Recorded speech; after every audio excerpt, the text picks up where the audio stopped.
Hey, how you doing, man? Motherfucker. No, that worked perfect. It's going to look great. Like, it's like, man, there's only 3 outs in baseball. That was about 9 outs on me for not getting that fucking shit. It was right. a balk. There are 4 balls, so basically it's 7. So, I mean, I don't know. My favorite baseball player is Bach. Do you get the fuck out of here. Hey, everybody, welcome back to 2ShotsMusicPod. Please subscribe on YouTube, give us 5 stars, and leave a hilarious or dirty comment over there on Apple Podcasts, and follow us everywhere you follow people at 2ShotsMusicPod. That's the number 2, Shots Music Pod. It's a beautiful day in the Mile High City, 95 degrees. No, it's not. It's snowing like a motherfucker. It's fucking 9 degrees. Yeah. Anyway, 2 things. How much coffee have you had this morning? This would be the 3rd cup, but it's very Sumatra. Nice, very nice. Oh, very nice. What does it taste like? So that is equal to, I don't know, 24 cups, 23 cups. Fantastic. I also have a bigger than normal cup, if you know what I mean. It's ample. Just bigger. It's an ample cup. It's just more like 12 ounces than 8. Okay. Second thing, bane of my existence. Not really, but like as a branding specialist, shall we say, at times. Yes. There was a baseball player named Stu Miller. Ooh. And so anytime I'm looking for, assets for my digital domain, I have to battle that branding. I mean, kinda. Isn't he dead? Didn't he play for dead. the Orioles in the 40s or something? The 30s? Yes. But whenever you search for me, you find that guy first. Stuart Leonard Miller, nicknamed the Butterfly Man, was a pitcher in Major League Baseball who played for the St. Louis Cardinals, Philadelphia Phillies, New York and San Francisco Giants, Baltimore Orioles, and Atlanta Braves. So he was a journeyman. Yeah, he batted and threw right-handed. Oh, he was a righty. Who cares? There's nothing important there. He was also a relief ace for 2 pennant winners during a 16-year Major League career. Oh wow! Yeah, a relief 16 ace. Years. I've had a longer Major League career. Yeah, I'm just fucking around. By the way, he was old-looking young. I was talking with somebody about that the other day. There is a thing that there is an age that once you get to that age, you kind of just look that way for the rest of time. Yeah. Like some people start off at they're 30 and they look 60 and you're like, well, that's what that asshole's going to look like until the end of time, until they're a mummified corpse. I always looked older when I was younger, and then I started looking younger as I got older, and then I sort of settled on whatever midlife is. I don't know what that is, But I mean, you know, I have friends who don't have hair anymore, and I have hair, and I've got my grays, but I also have some peppering. Have luscious locks. Yeah. Yeah, Hey, look, I am going for a Robert Plant, Sammy Hagar. That's what I'm going for. I'm going for that. I mean, those 2 guys look great. I mean, have you met Sammy in person? You've met Sammy in person, right? No, not in person, face to face. I've been lucky enough to meet Robert Plant in person at a couple of festivals, and dude, still, it's like there is some, I don't know what the fucking, how many mushrooms are up his butthole or something like that. There is a vibe and an energy about that guy. You're like, oh my God, I see why. Yeah, I get it. I get it. It. He's got the thing. Anyway. Yeah. I hear from a lot of people, Sammy's so much shorter than you think. Oh yeah, I can see that. Yeah. I can see that. Then it comes off. So, but yeah. What have you been up to? What did you do? Did you do anything fun this weekend? I did. I'm in the middle of some really fun music book proposals. I'm writing on music again, and very good. I'm we're opening up the sync shop, so I'm doing some stuff with music supervisors. But I got some really good news from, I guess I can say it, Bloomsbury, and nice. So I'm working on 2 things that I can hint at.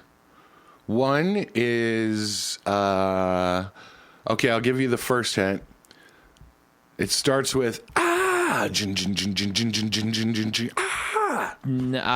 Chains. So there's that one. I don't know. I don't know if that's what you heard. That's what you heard. Is that what it is? Is that I'm sorry, Jennifer in Shackles? And the other one is the highest selling album with an a cappella song. The highest selling a cappella song on an album is not from who you think. It's from Van Halen. Oh, that's a sweet drop right there. And yes.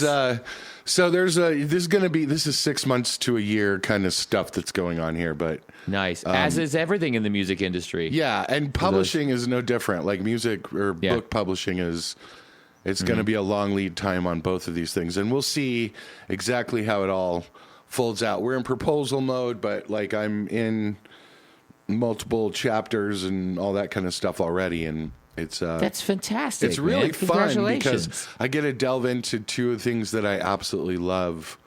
Yeah. One is a cappella. Yeah. And, and it's just, look, I will tease it no more than this.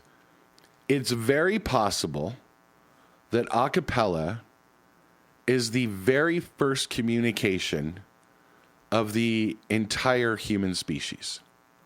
Whether it be singing to your child to get them to sleep, or singing around a fire as the tribe tells stories to keep history without musical accompaniment. And a cappella still survives to this day. So unlike any other subgenre, it is something that may have lasted for the entire human civilization, and it's really important. And so, like, as much as people are a cappella, what a bunch of, that's sort of a pansy kind of music. And it's like, I don't know. So we're diving into it. That's fantastic. Into the history of it, and yeah, it's sort of a deep dive into a cappella, which is something close to my heart because I had an a cappella group. I was that guy in a cappella stuff and choirs and in fact, I always say that like I always dreamed of playing Red Rocks, right? Like, I know a lot of people dreamed of playing Wembley or playing Madison Square Garden. I grew up looking out my door from my poor house, because we didn't live in Morrison, we lived away from it, but looking at Red Rocks and thinking, that's where I want to play someday. And that was my local venue. Like when I was growing up and it was cheap in Colorado, you could go see shows there for $20 or whatever. I'd see tons of shows. And so I got to play Red Rocks my first time. And while I never thought, I always thought, oh my God, I'm going to be able to play Red Rocks. I did not think that it would be at 11 a.m. in front of a sold-out crowd of moms, dads, and sisters for graduation. But that's amazing. It's the song I wrote for our graduation that my a cappella group did, and so I count that because it's an original song, my band, and our band, whatever, and so I count that. That was, even though I had played Red Rocks a few times with choirs, that was like actually a real gig. And so all right, here's my question. Did you register the song and then did you claim your live this was royalties? So long ago, ASCAP didn't exist. No, I'm just kidding. Wow. I'm kidding. Of course it did. did. That's saying something. So you are I was not a in registered songwriter at 16. I was actually at 17 though, actually. Like soon after that, we did a demo. I just had a conversation with somebody about that too. We did a demo with two other original songs that I had been writing songs since I was like 13. And of course I did the whole poor man's copyright thing. This is, the 80s. Mailed it to yourself? Oh yeah. Registered mail. That's the way it works, Stu. Registered mail. I apologize. So that you have the date on it. Stu, you ignorant slut. Yeah. Anyway. I don't know if I have any of those, but for the longest time I kept one of those envelopes unsealed. Unsealed? Yeah, sealed, I guess is the right word to use. But unopened. Like for the longest time, even though I knew later on as I would become more of an industry professional and learn more about it and be like, yeah, that's complete bullshit. I found one once like in my 20s, and I was in a band at that time, and I was already signed to ASCAP, and I was, doing publishing and stuff. And I was like, oh my God, this is like when I was a kid, and I mailed it to myself. And there's like I know there's a cassette tape in there of me on a boombox, singing like my own songs and be like, yeah, that was fantastic. My copyright. I love it. Yeah. What have you been up to? How did the Pink Floyd show go? The Wish Pink Floyd We Were show. Floyd. I'm sorry. Wish We Were Floyd. Yes, I do a Pink Floyd tribute. I've been in tribute mode. I am in. Yeah, you have. I accidentally fell into a couple. You've added some. Yeah, my college roommates wanted to do a Depeche Mode thing since we were roommates in college, and we just never got around to it. Because back when we were in college, there was not very many tribute. No. There were no tribute acts. You'd right? be a cover band, but not a tribute band. You're in a cover band, but I think Wish We Were Floyd was one. They were one of the first ones in Colorado that I know of. That we started. We did our first one at Red Rocks. I think a first true show cover or a tribute band, definitely. Yeah, and then obviously we had Under Blood Red Sky, Rest in Peace Billy, and all that kind of stuff. We had a few other ones show up, but my college roommate and I we started this Depeche Mode thing, and we premiered that last week. I did a Missing Persons Blondie tribute that's really, really fun with the Lady of the Manor. And we've been doing Wish We Were Floyd. This is our second Wish We Were Floyd in the last year. We'll probably take a little time off. And it was great. It was sold out up in a little bit north of Denver, and really, really, really, really, really fun. I couldn't make that one Northeast. because I don't fly right now. Yeah, I understand. It's really up there. It's like, where are you doing it? Yeah, we're out there. It's a really cool venue called the Armory out in Brighton, Colorado. It is. I actually saw the previous one that you did there. Yeah. But this one I was like, I just saw it. It's all right. Yeah. It was but a you're different taking crowd it to the this people. time. That's a good band. Yeah, and then on Sunday, I was going to watch the Superb Owl Party, but there were no owls involved. There were only a couple of eagles. A lot of eagles. Mean, nasty eagles. That was. I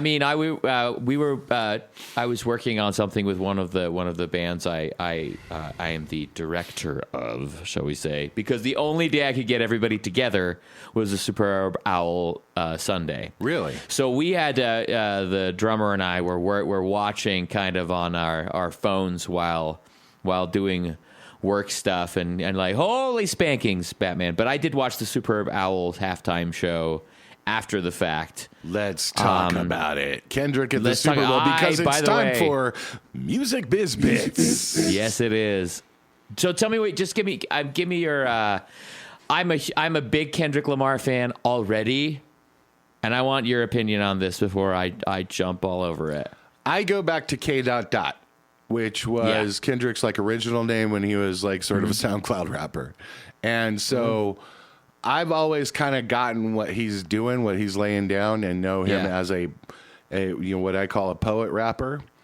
And, very much so. And also a conscious guy, right? Like he's about like moving the culture and like true hip hop artist.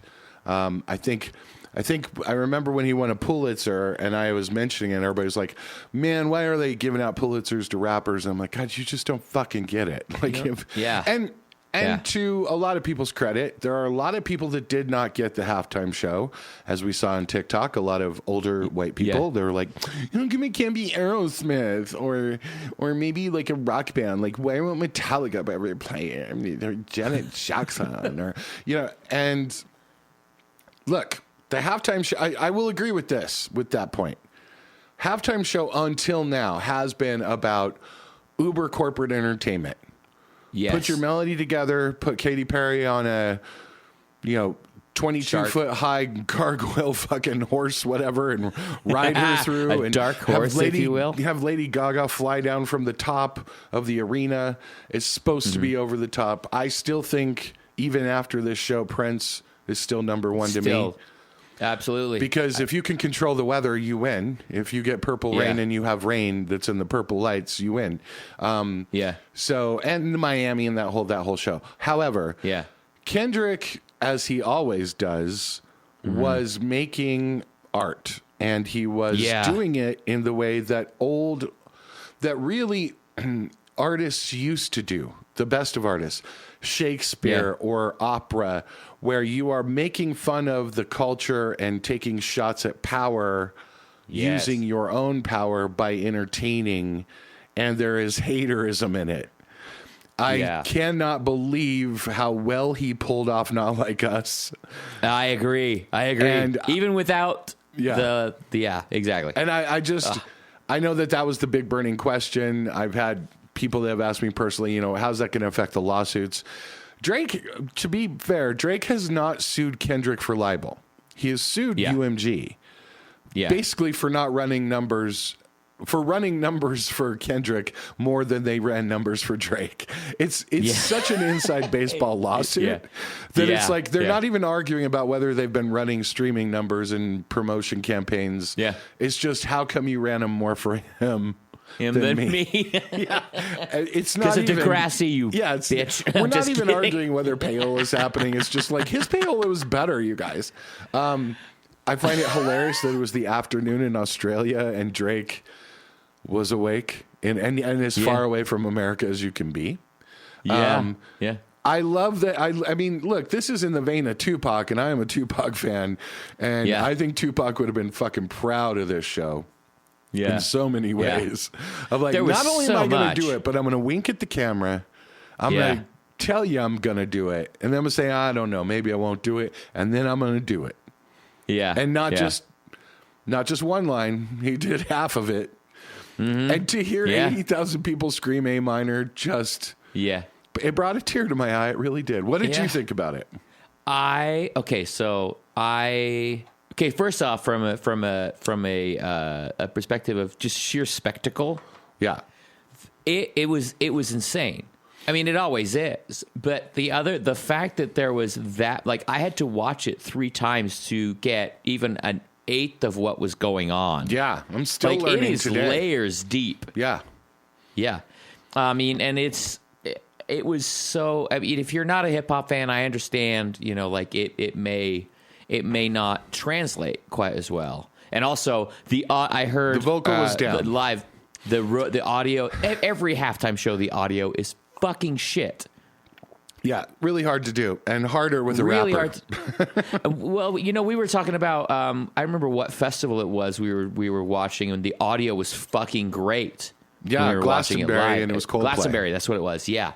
We were like both like, fuck me, that's really great audio for a live. It's like, why can't they have that guy do the Super Bowl? But remember the same thing, we were talking about how harder it is to do audio indoors, and this was a dome.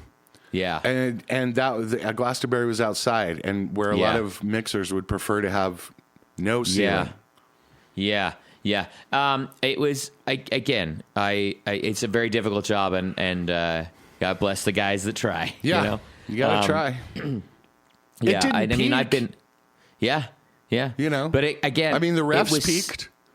Yeah, so the NFL broadcast fucked it up all the time. Yeah. Anyway, I thought it was brilliant. It was a beautiful and terrifying work of art, as it should be. Yeah. And I was talking with somebody about how like the term artist has been co-opted to a certain degree to mean a certain type of contractor in the music industry. Versus the traditional definition of it, which is one who creates art. And Kendrick Lamar is a fucking artist. Yeah, I mean, there's a reason he's an award-winning. He's a poet laureate. Yeah, yeah. He's a real artist. He's a legit fucking like creator. And I fucking love it. And I love the boundary pushing. I love the winks and nods. I like the. It did seem like, even though there is a degree of it was a shocking balance of joy and anger. I don't know how to put it any better than that. Like, everybody there seemed to be like, he was definitely present in the moment and enjoying the moment. Yeah. But the subject matter was challenging to people who look like us. It was a dark show. Yeah. Both in light and in topical, thing, and also in the message that was being sent. And if y'all don't understand, you can find it on YouTube. Search the Kendrick Lamar halftime show. I'm just going to give you one little thing that I'm still learning about. So if you look at the thing from the very highest camera angle, it's basically, it starts off with what looked like PlayStation, X, triangle, 0, and all that, right? Yeah. There are some people have like figured some of this stuff out now. The way that those lit up was the equivalent of putting in a code for unlimited armor. Wow. in the really? exact, like XXY, XX, square 0. Yeah. Like that was, Yeah. and then you pull back a little bit more and it's actually a PlayStation controller. They're trapped in the game of America, and it's America divided with the people. By the way, can I just say, I don't know anyone that was in the show, but my God, this looks like the most comfortable clothes for dancers ever. Yeah. I hope they got to keep them. They just look like they look really like comfy. cozy pants. Yeah. But yeah, I thought it was amazing. I don't, I understand the people that don't get it, and that's okay. It's not for you. Maybe it should be though. Maybe it should be, and hopefully, and I like that I've seen on TikTok in the last few days, people were like, I didn't know. I'm an oldie. Yeah. I don't know. Yeah. But I've been learning today, and holy shit, like, especially like some Gen X people or older or even boomers that are like, I didn't get it until I heard the kids talk about it, and now I'm like, holy shit, that's punk rock. It's like, exactly. And the way I told people, I think I posted about this, that if your friend didn't understand the Kendrick Lamar show, just tell him it was opera, because that's what it was. It's drama and haterism, and also fighting against the hierarchy. Yeah. And so I really liked it. I loved it. Also, I don't know, I think Josh Johnson was talking about this the other night, but a lot of people don't know this, but the halftime show for the Super Bowl is eligible for an Emmy. It's its own produced thing. And in fact, a few years ago when Dre did his whole Dre extravaganza with Snoop Dogg and all that, they won an Emmy for that. Really? And I know That's cool. that this will be at least nominated for an Emmy. Yeah. And by that point, it may absolutely win one. So, we may be looking at getting Kendrick and EGOT. You got to get him on Broadway. I don't know how he's going to get an Oscar, but I imagine not like us to be in a movie here pretty soon. You win 5 Grammys for something, somebody's going to place it. Yeah. So that's pretty cool. So there you go. Kendrick Lamar, if you haven't seen it, check it out. And keep an open mind. Check it out like on some social media and let someone else tell you about it, because it's kind of fun to listen to somebody else go, like a historian. There's this chick that I follow, Yolinda, who's this black historian from Hillman, who's like, let me tell you why.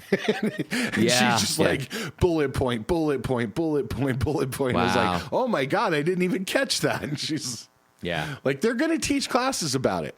It's amazing. Yeah, it was fantastic. All right, let's get to a few other topics. One I wanted to hit on here too very quickly is the U.S. Copyright Office has opened an inquiry into all the U.S. PROs. If you don't know what a PRO is, turn this fucking podcast off. ASCAP, BMI, CSAC, and GMR are performing rights organizations. They provide blanket licenses to bars and venues and concerts for all of the songs that can be played there. There is an ongoing questions about the efficiency of the performance rights, how they're paid, especially to independent songwriters and publishers.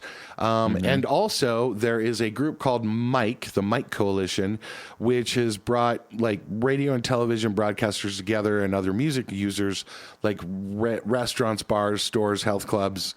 They're welcoming this Copyright Office thing because they're like, I'm paying for 4 of them, and I don't know which songs it covers. And I don't know whether or not the money that we're paying is getting to the right songwriters and publishers. And so more to come on that, but that is happening. The U.S. Copyright Office has opened that investigation.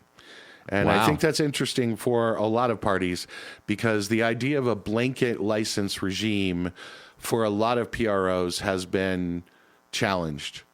Like bars and venues kind of would be like, hey, what if I only want to have ASCAP music? Nope, you got to have all of them. And so we'll see how that pans out. Something to look at. I wonder if it ends up like streaming, where it's like everybody got their own channel. You got your Hulu, you got your Netflix, you got your Max. They are trying to unbundle it. And then you end up like, like going back to, I wish there was just one place where I could get all my channels. You mean like cable, kids? I mean, they do have a great point. I can tell you one of the things they're going to find is that the reporting is fucking horrible. Bands don't actually do their cue sheets right. Bars don't really care.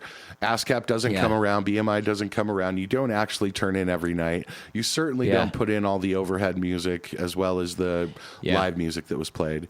And so it's all basically done on if you don't know how it works, it's done on a randomized survey. So like BMI will survey one bar out of 500 or out of 200 in an area. And then regionally they get together and they go, okay, these are probably the songs being used. That's not true. There could be multiple bars that are using more independent music than Journey or cover bands. Yeah. And there could be other venues that are using a lot more cover band music than independent music. And so then like a local band. Yeah. So it's important. I agree. I know as a performer, there were times like back in the late 1900s, early 2000s when we couldn't tell certain people we were playing at certain bars because that bar didn't have the appropriate licenses to host live music. Yeah. Mm-hmm. And we'd find that you'd land in a small town, and they're like, "You didn't tell anybody you were playing tonight, did you?" I'm like, "Well, yeah, it's on our tour schedule." They're like, "We only told everybody." Yeah. Anyway, it's just, I mean, I know that like that was it used before to be the internet, kids.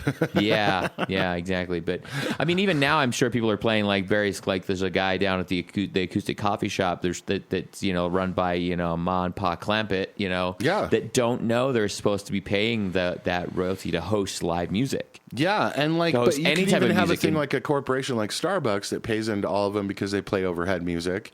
Yeah, exactly. But their playlists that go back would probably be more Norah Jones, John Mayer, blah, blah, blah, blah, right? But every Sunday, there may be many Starbucks that have like an independent performer come in like me and play their little bullshit, solo songs on a Sunday morning. About my feelings. Oh, yeah, about my feelings and working out my issues. And, it's probably not going to get into the Starbucks cue sheet. Yeah. And even if you turn it in as an independent, a lot of times it gets lost in the wash. There used to be a thing where you turn in your cue sheets and you're supposed to be paid, but that's only for like the top 100 tours, and it depends on your gross and how many people you paid for and whether or not you're being tracked on Polestar. And that's a whole other podcast for people who really and give nobody a shit. will want to listen to. Nobody cares about that. Here's something you need to know as a music fan. Ticketmaster started refunding Oasis purchases because they were saying they were bot purchases, B-O-T purchases, bot. Yeah.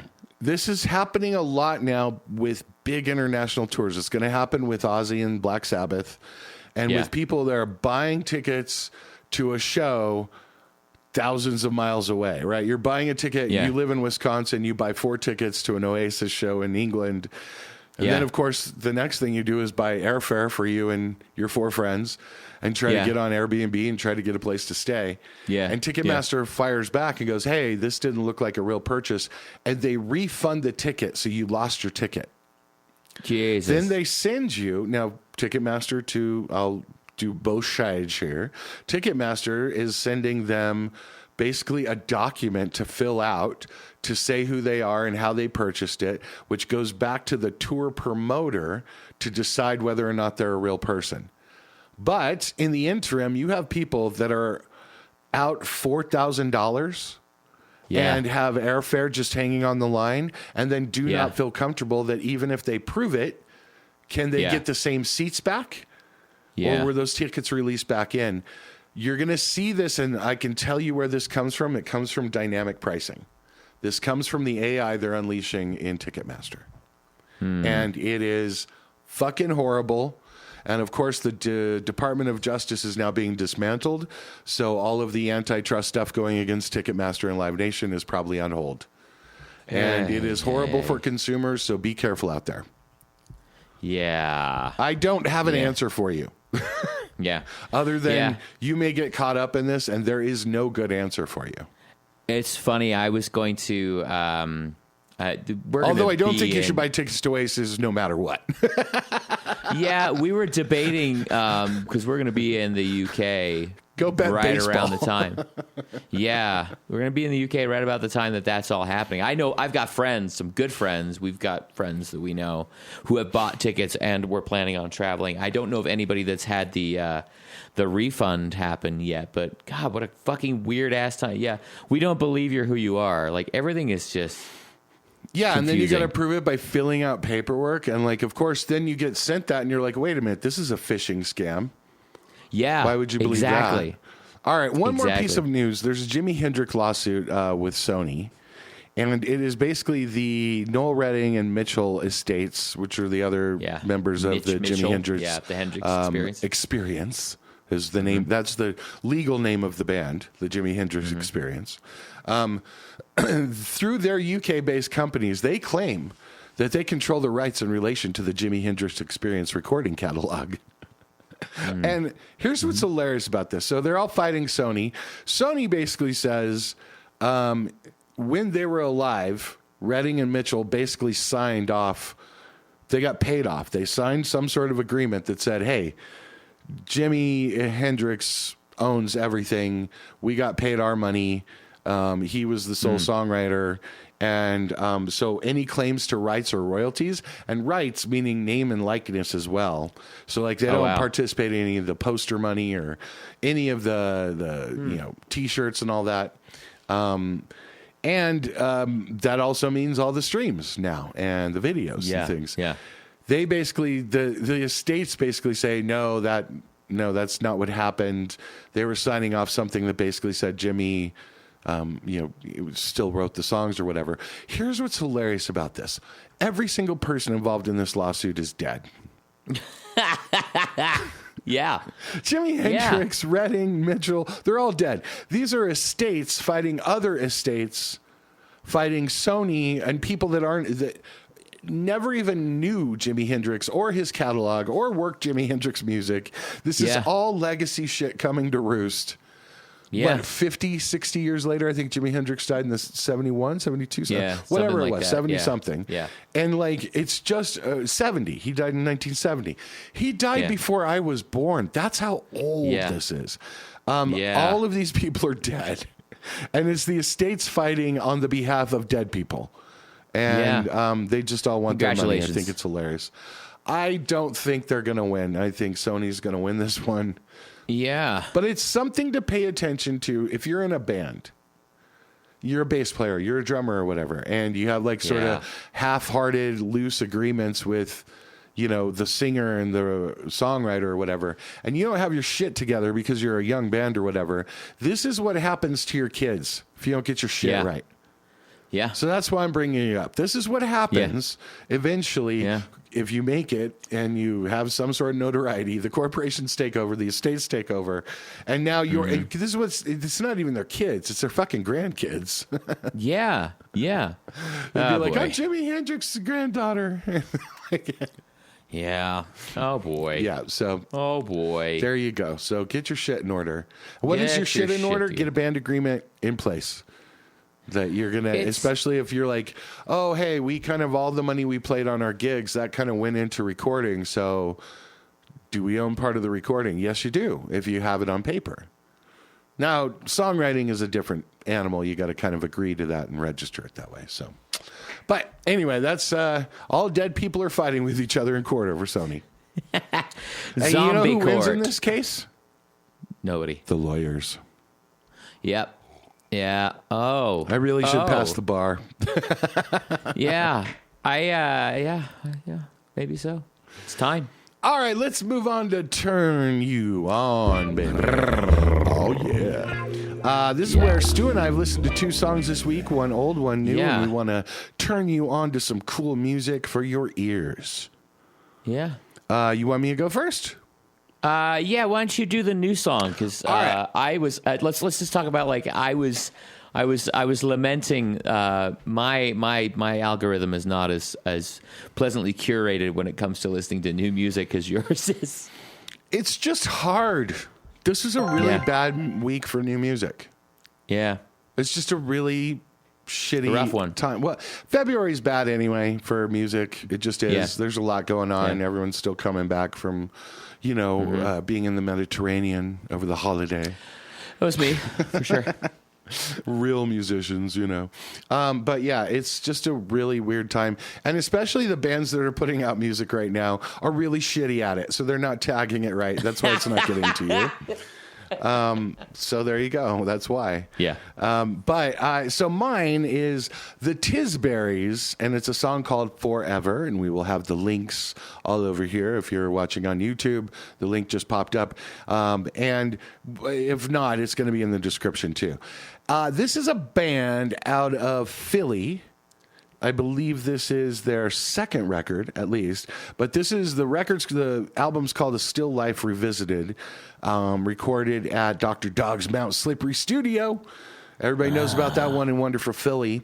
Engineered and produced by Justin Nazario. And so this is kind of reminds me of a little mid-90s radio rock. It's got some gin blossoms on it, maybe a little Train, maybe a little Wallflowers, maybe a little Replacements. It's not pop.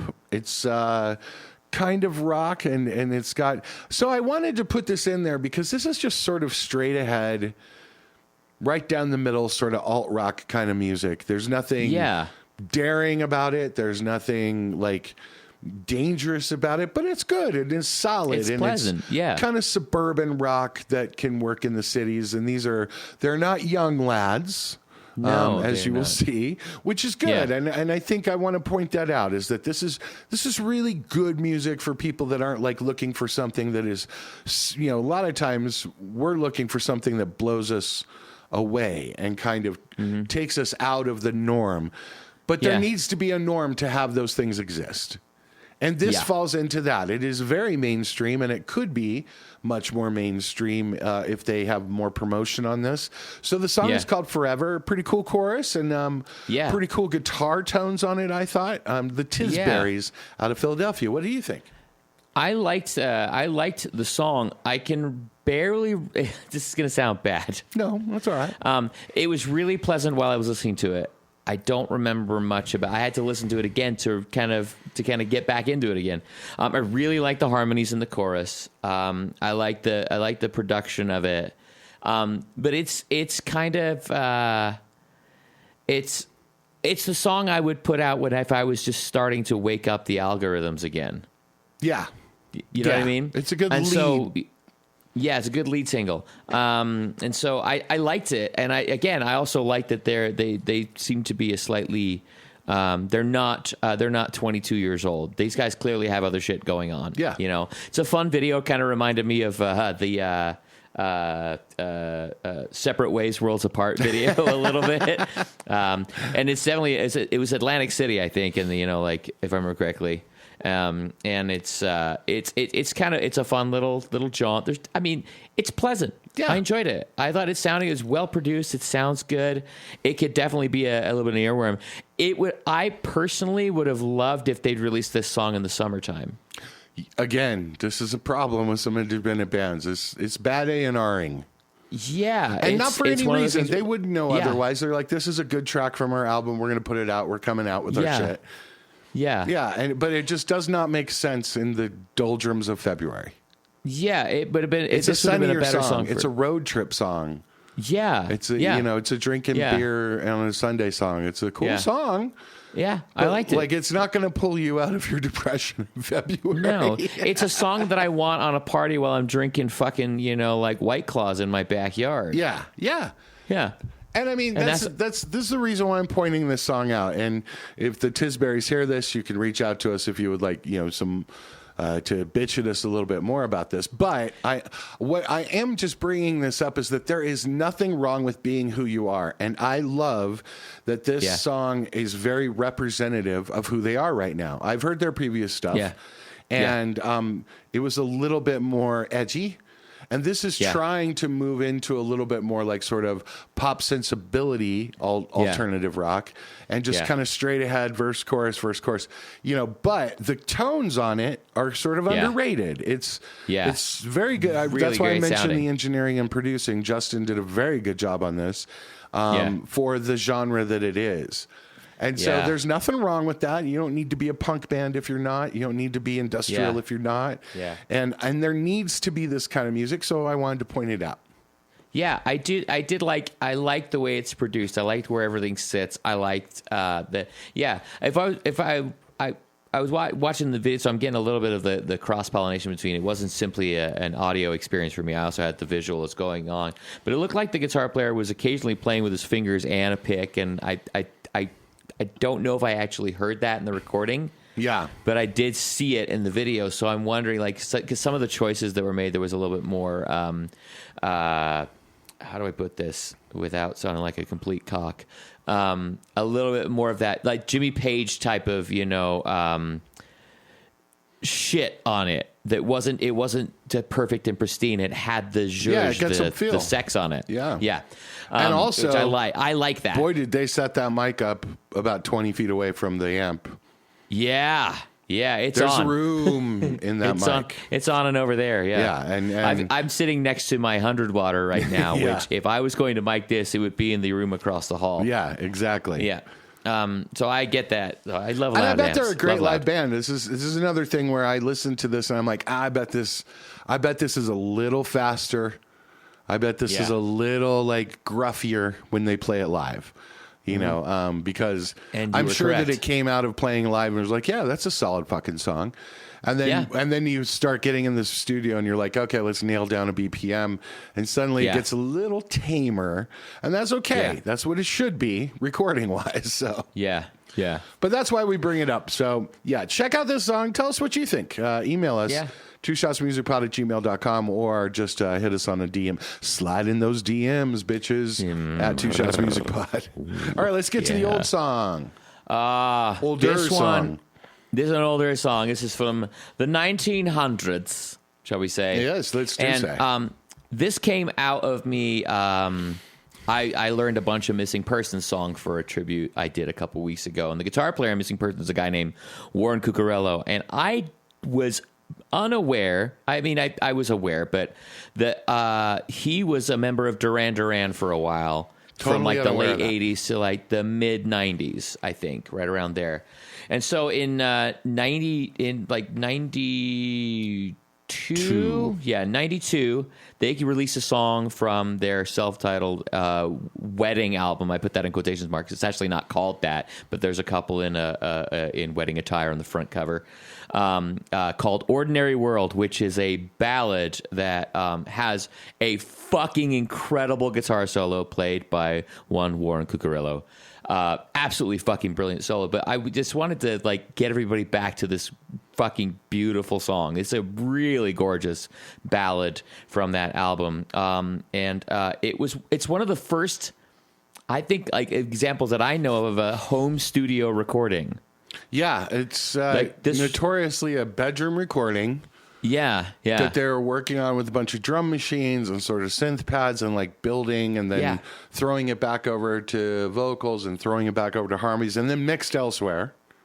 Yeah. Which is probably a great idea when you're going to do a big song. You want to have it mixed a few different places.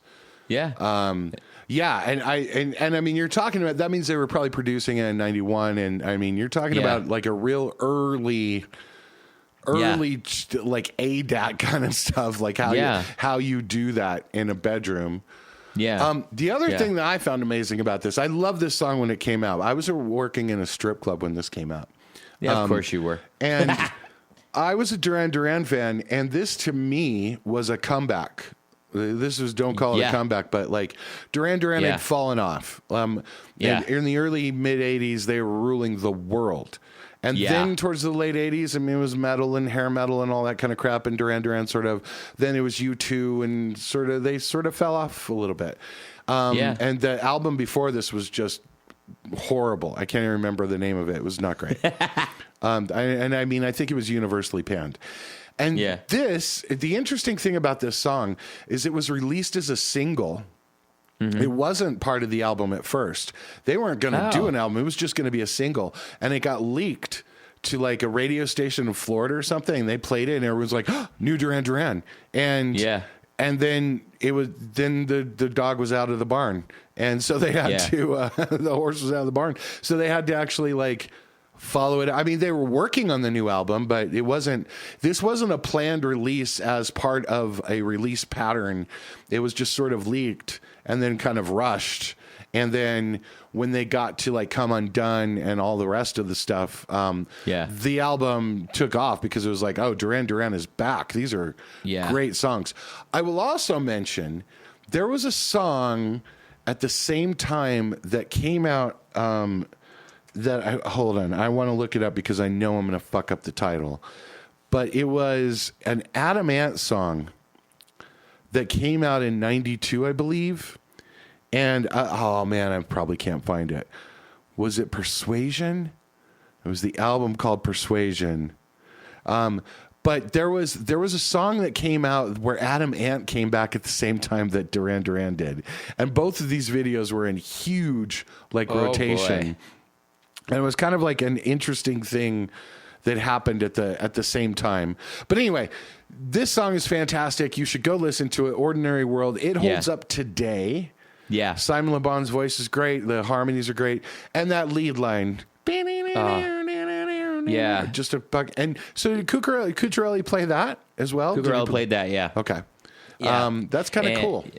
It is such a, I don't know about like, there's a, the way that this song is produced is just, it's beautiful, like how it builds and grows and you end up with all the extra harmonies on the end. Like this is the kind of song that I aspire to as a producer, you know, is like, I want that journey. And this song starts in one place and ends up somewhere else. And it takes a really, really special guitar solo to enhance a song. Right.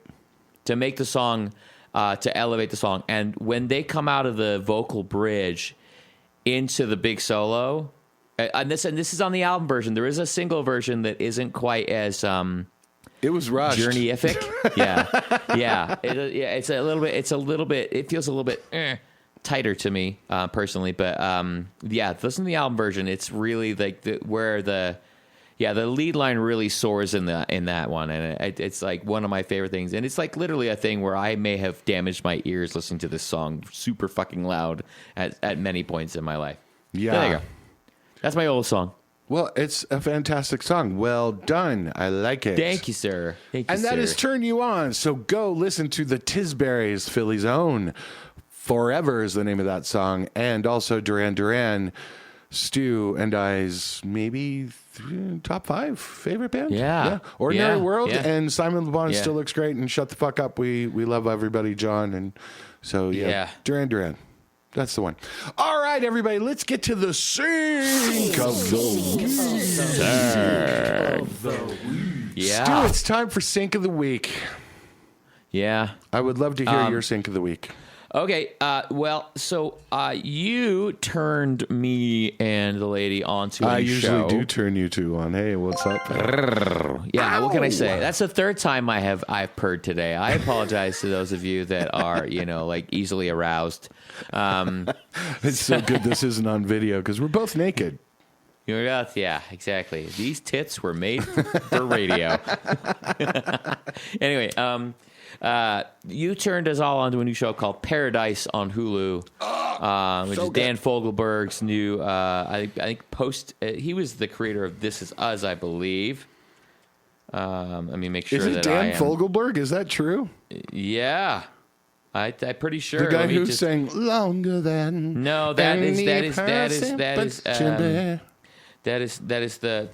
Fogelman. He's the leader of the band. Dan Fogelman. I know more Dan Fogelberg than I should. He was created by Dan Fogelberg. Okay, go on. Fantastic. Anyway, this is This Is Us venture That'd be with sweet though. Dan Fogelberg created the show. I'll see myself out. Dan Fogelman. Paradise is his post This Is Us venture with Sterling K. Brown and James Marsden, and it is a delightful adventure. You think you know what it's about watching the trailer. Yeah. You do not know what it is about. And it is, I don't want to give too much away, but there was They dropped Starship. They dropped We Built This City. And, you know, we were like, listen to it, and we're going, this fucking song is still good. But that's not my thing. No. The cover of it at the end of the episode, the acoustic cover by Aaron Wright and Jill Andrews of We Built This City, the harmonies, the way that it's played, there's a couple of chord substitutions that are beautiful. It is a really, really lovely cover, and it's about 10 years old. This cover of We Built This City, it is really nice, and it is a very emotional scene. Like Dan Fogel, really did when they were writing and creating This Is Us, they did a great job of that. It was kind of the thing, you know, and you still see it in the CBS procedurals where the end scene where you have the emotional wrap up of the arc of the season kind of thing, where they're giving you a little bit of information about the characters, and there's this emotional acoustic ballad that's really leading it. Like, they've kind of established this as a trope throughout these shows. This drop was really, really, really beautiful. You get a little bit of insight into one of the characters, and that is Manish Raval. I hope I'm not butchering your name. Is a soup on this. We all do, but he's been in MANISHRAVAL. That is Paradise Season 1, Episode 2. We Built This City by Aaron Wright and Jill Andrews. Of course, the classic by Starship from the 80s. We Built This City on rock and roll. I love how when you get into doing like 80s, so like if you're watching it with closed captioning on, it will say dark, moody cover. Yeah. And I love when you get into like these 80s songs with that, and you hear someone go, you know, Marconi plays the mambo. Listen to the radio. You know, it's like some of the lines that you just fucking hate, and suddenly you're like, okay, that means a little something different in the sadness of it. Yeah. You know, and when it's reinterpreted like that, it's great. It's great. Yeah. You know? Yeah. Still a great melody. Yeah. Yeah. I mean, it starts with the chorus. You know, it's with an acapella chorus, by the way. It's great. Yeah. So Paradise, Hulu is that. I highly, highly, highly, highly, highly recommend it. Hulu, like this is what streaming is for. I don't know if they would put this on network TV. I don't know if it needs to be a movie. It's too close to another movie. But it's kind of a different kind of television show, and the performances so far are great. And by the way, you're not there yet. Get to 4. Like, you're not even there yet. You start to think you know what it's about, and then it's a whole other thing. And I can't remember the chick's name, but the chick that plays Sinatra. Oh, yeah. She's fucking fantastic. She is my new... I love her so much. She is needs to be in a lot more things. Yeah. The camera loves her. Yeah. And she is stunning on film. Okay. Yeah. Mine comes from a Super Bowl spot. Oh. The Uber Eats Super Bowl spot for Cher called Turn Back Time. So I'm not sure if you saw this. Some of it, you know, you may have missed it when you were going to the bathroom. But this is with Cher, and she comes into her like sort of backstager mansion, and you can hear the master of If I Could Turn Back Time playing. So they actually use the real song. And then Cher finds a time machine, and she goes, I wish I could go back to the 80s. And she hits the time machine, and it goes, and she goes back to the 80s. Except she's in the back of a cart, and she's like, where am I? What is it? And I thought I was going to the 80s. And they're like, you did go to the 80s. The 1680s. And she's basically back in medieval time. And they're like, look at her face and look at her hair and look at all that. How can she possibly be that way? Well, she's a witch.